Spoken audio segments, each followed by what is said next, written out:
اب چلتے ہیں آگے. علی جہاں زیب ہیں جی لاہور سے. وہ کہتے ہیں جی کہ آپ کی باتوں اور تجزیوں سے متاثر ہوں. 76 سال سے پاکستان کو ہر کوئی کھائے اور نوچے جا رہا ہے. ہر کوئی اپنے مفاد کے لیے سوچتا ہے کیا بنے گا ہمارے ملک کا. دل خون کے آنسو ہوتا ہے. اس ملک کے مرز وجود میں آنے کے کچھ عرصہ بعد محسن بھوپالی صاحب کا ایک شعر ہے. اس کا ایک مصرع کافی. منزل انہیں ملی جو شریک سفر نہ تھے. مائیں بہنیں بہویں بیٹیاں عوام کی اٹھائی گئیں. جوان بیٹے ان کے قتل ہوئے. جو بھی ماں کے پیٹ میں تھے پیٹ چا کر کے نکال کے کرپانوں پہ اچھالا گیا. تاریخ عوام کو آج تک کیا ملا. ہر کوئی کھائے اور نوچے جا رہا ہے. ہر کوئی نہیں کھائے اور نوچے جا رہا. چند مخصوص مراعات یافتہ جنہیں ایلیٹ کہتے ہیں, کہیں اس کو الیکٹیبلز کہتے ہیں, کبھی ان کو قائدین کہتے ہیں, کبھی ان کو رہنما کہتے ہیں, کبھی ان کو لیڈرز کہتے ہیں. وہ کھار نوچ رہے ہیں. عوام اگر ملک کو کھار نوچ رہے ہوتے تو اس طرح بھوکے مر رہے ہوتے ہیں.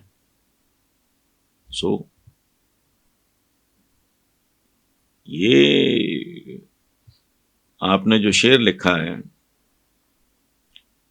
اپنے اس سوال کے آخر پہ, اسی میں جواب ہے. شعر کیا آپ نے لکھا ہے؟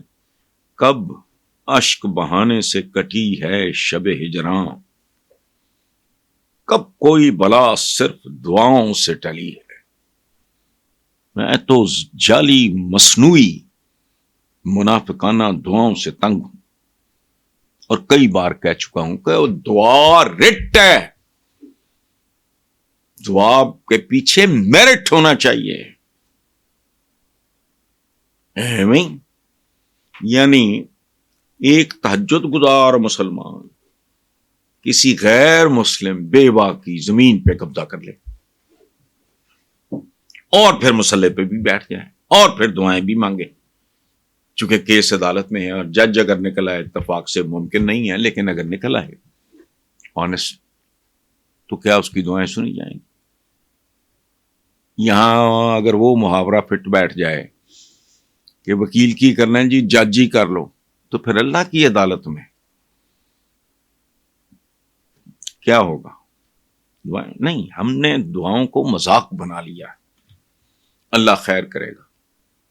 ہمارے اسلاف کی ہم تو ابھی چول کسی کھاتے میں نہیں ہے. بنو امیہ کا, بنو عباس کا عروج تھا. بغداد پہ اللہ نے نہیں رحم کیا چونکہ حرکتیں نہیں تھیں ایسی.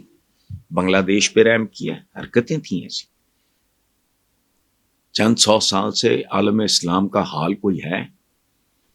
لاسٹ جو تھی ہماری آٹومن امپائر, جیسے خلافت عثمانیہ, خلافت تو نہیں کہنا چاہیے اسے, سلطنت عثمانیہ, 3 کانٹیننٹس پہ حکومت کی انہوں نے 600+ ایئرس. اب کیا حال ہے؟ غزہ پہ احتجاج, تقریریں, فلانا ڈمکانا, یہ سارا شوت پانا ہے. جو معصوم بچے مر رہے ہیں, جو قتل و غارت ہو رہا ہے وہاں, میرے بیان کی کیا اوقات ہے؟ اندر کچھ ہے نہیں. اقبال نے کہا تھا, اقبال کی جو چند باتیں ڈھنکی ہیں ان پہ بھی توجہ نہیں ہے. کیا تھا, کیا کہا تھا؟ ہے جرم ضعیفی کی سزا مرگ مفاجات. اور جرم ضعیفی, یہ جرم کون سی قومیں اس جرم کا ارتکاب کرتی ہیں؟ وہ جن کے پاس نہ اقتصادی انصاف ہوتا ہے نہ عدالتی انصاف ہوتا ہے. بابا قوم قائد اعظم محمد علی جناح کی ایمبولنس کیسے خراب ہوئی؟ سٹینڈ بائی ارینجمنٹ کیوں نہیں تھا؟ یہ 2 ٹکے کے حکمران ہمارے, ان کے تام جام دیکھیں آپ نے.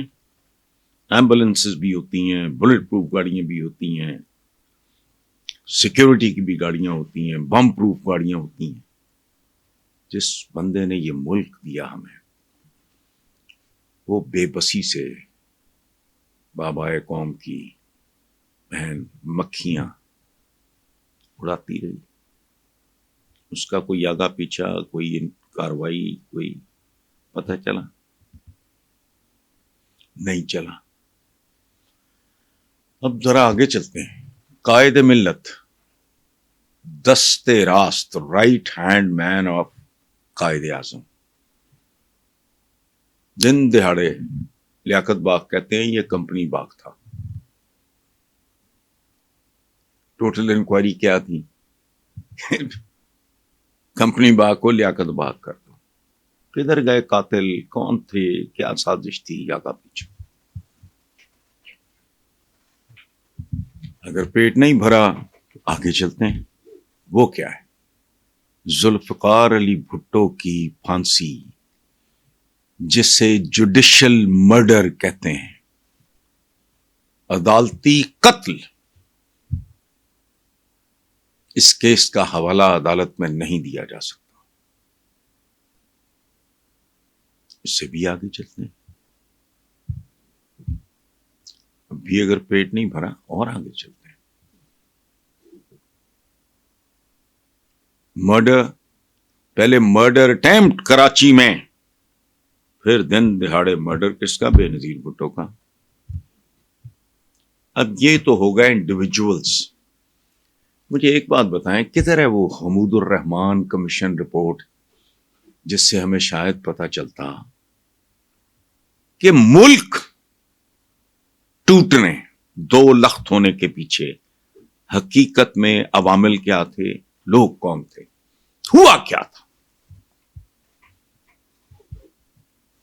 اب اگر اتنی بھیانک چیزوں کا کہ کوئی نتیجہ خیز نہیں ہوا تو کیا کمشنر اور کیا اس کی اوقات سرکاری ملازم. اور دوسری بات، اس نے ایسی کون سی بات کی ہے جو زبان زد عام نہیں ہے؟ عوام ہی نہیں، خاص بھی پولیٹیشنز بھی یہی رونا رو رہے ہیں جو ہر الیکشن میں ہوتا ہے. اس لیے سوال فاخر بھائی بنتا نہیں.